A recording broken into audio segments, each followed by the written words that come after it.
Our professional this week is Karabo Kgakane. Karabo is an anthropology intern from Kimberley in the Northern Cape. She will be sharing her very interesting career journey and talking to us about the world of anthropology.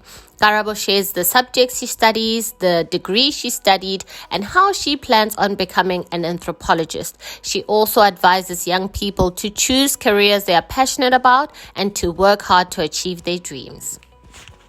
If you like this video, remember to hit the like button and subscribe so you don't miss out on our amazing series. Remember to share with your friends, as this could be helpful to them as well. Hello, hi. I'm Karabo Kgakane, a 24-year-old Kimberlite from the largest province in South Africa, the Northern Cape. I was born and bred in the city that sparkles and the city of many historical firsts, Kimberley. I'm an anthropology and history graduate, and I've just hit the 6-month mark as an anthropology intern. I first heard about, or rather saw anthropology as a major for a liberal arts degree in a university prospectus. Mind you, this was towards the end of my second year of tertiary, while I was researching what I could change my course to after struggling in the degree program I had initially applied and registered for, a Bachelor of Administration. This previously unheard of discipline or field of study known as anthropology, at that pivotal watershed moment in 2018, became my saving grace and the inception of my career. The fact that anthropology, which is generally referenced as the scientific study of human behavior and culture, aligns to my passion for people and their development, made it even more attractive to me. But I had personally always wanted to work with and for people's advancement and did not see myself working in an office-based job, but rather in the midst of communities. I matriculated from Kimberley Girls High School in my hometown. My subjects included mathematical literacy, English, Afrikaans, business studies, geography, and my ultimate favorite, history. I chose this stream because I had already decided in grade 7 in primary school that I would not do pure math, as I'm more of an artistic and social person than numerical and scientific. My top 3 subjects in terms of marks were history, Afrikaans, and a tie for third place between English and life orientation. All my subjects assisted me in university and life after school in general. History, geography, and allo, and the languages greatly impacted my eventual career. This was a direct informing of the work I was studying. In anthropology, much like in history, context is vital, as everything depends on something preceding it. Thus, in order to understand a present idea or occurrence, knowing the background information is important. History prepared me by training my mindset in this way, which similarly applies to anthropology. My proficiency in my language subjects contributed greatly to my verbal and written communication skills, and my love for reading propelling these skills even further. Being able to communicate efficiently is vital in anthropology, as a lot of field work is done, which includes interacting with people from all walks of life. Following high school, I completed my Bachelor of Liberal Arts degree in Anthropology and History at the University of the Free State in Bloemfontein. The close proximity of the institution to home made it a top contender in my options to apply to. I went into university with a high AP score, but ended up struggling to adjust academically in my first year. This was due to the fact that I was doing a degree I did not particularly understand nor like, a Bachelor of Administration. It took me 5 years to graduate from the University of the Free State. The first 2 years having made allowance for me to find the degree I was best suited for, and in turn completing it in record time, the stipulated 3 years. During the first 2 tumultuous years and courses, I was always just close but not close enough to throwing in the towel and giving up on attaining success in higher education. But every time I thought of giving up, I remembered that I owed it to myself, to prove to myself that I am capable of attaining the degree. The relentless belief my parents, younger sister, and supportive community of family and friends had in me and my abilities pushed me and continue to do so until today. My first year of studies was funded by my father, as I was denied funding in my matric year cycle of funding applications. From my second year on until final year, I was funded by the National Student Financial Aid Scheme. I am currently an anthropologist in training, as I am a novice in the research and practical work of the discipline. In practicing the theoretical work I was taught, I am employed as an intern in the Department of Cooperative Governance, Human Settlements, and Traditional Affairs under the Traditional Affairs Unit.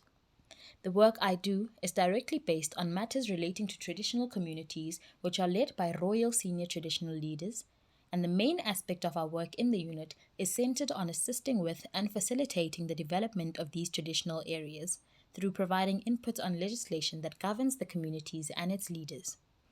The more anthropological work is in reviewing and resolving succession disputes and claims, which require us to implement rigorous research so as to attain information on the rightful holder of a traditional leadership position. The disputes we handle are usually based on succession to a bogosi, chief, or bogosana, headman or headwoman position, which needs us to employ genealogical studies to trace familial lines of patrilineal descent. This means that we study specific families and collect as much of their familial history and information in order to verify the claims we receive. This information is gathered and validated through records the unit has collected over centuries, oral history from living family members, and in dire cases, genetic testing. Since anthropology works to inform the public and the world at large of our origin and development as humans and the traditions, norms, and cultures we hold, the work I do includes an informative aspect in the form of drafting speeches to inform various stakeholders of the importance and impact of traditional communities in the overall makeup of a country or region. I'm fortunate to work in a split environment where I do both administrative office work as well as community-based field work. It is the best of both worlds, as I can experience both elements equally. On days when I work in the office, I wake up at 6 a.m. to be at my desk by 7:30 to tackle the priority tasks of the week. In the case that I am traveling, I would be on the road by 6 o'clock already for a plus minus 250 kilometers trip to one of our traditional communities in the province, where we would either be carrying out interviews for a dispute or claim case, attending a regional staff meeting, or doing reviews of a traditional leader's term of office. My favorite aspect of my career is the fact that it is people-based. The work that I do not only informs the development of communities and their members, but allows me to self-introspect at every point of my work. Anthropology allows me to study me, you, and us, human behavior and who we are, why we are how we are, and how we've come to do and believe in what we do as people. The sometimes tedious aspect of my career is the amount of reading it requires. In order for me to stay informed and inquisitive in carrying out my work, I need to read volumes of books and stacks of academic journals and the like. Luckily, I grew up nurturing a love for reading, but even a bookworm can sometimes feel deterred by the mountain of texts an anthropologist needs to engage with. Due to the rarity of conversations about anthropology outside the bounds of academia, I am not able to fully envision the possibilities I have in the profession. In South Africa, anthropology does not enjoy as wide a net of discourse and understanding as in other nations, hence the importance of the disciplines in all sectors has not yet been fully realized nor grasped. As an anthropologist in South Africa, your starting salary can range from 23,000 rands or less and 73,000 rands or more maximum. But please keep in mind that to be considered an anthropologist, you must have obtained your master's degree and done substantial practical fieldwork. With my first salary, or stipend in my case as an intern, I had a Thanksgiving ceremony, which in my home language is Mpoa Badim, where I gave thanks for the blessing of getting a job. This career is two-dimensional, in that you can practice it in academia, as a lecturer, or in the job sector external to higher education.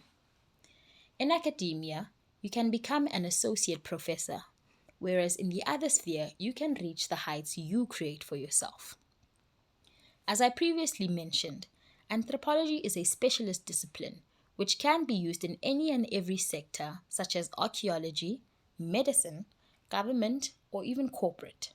You name it. Where there are people and a culture, anthropology is present too.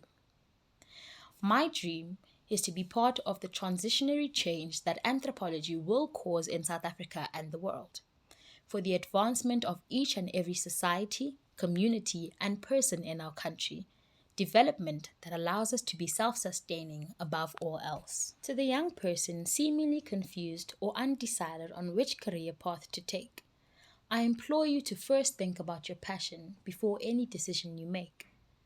What makes you want to continue for yet another day? What drives you?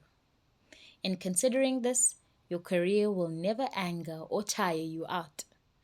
The foundational passion will always remind you why you started and why it is important for you to carry on. Thank you so much for listening. Be real to yourself and never give up. Bye.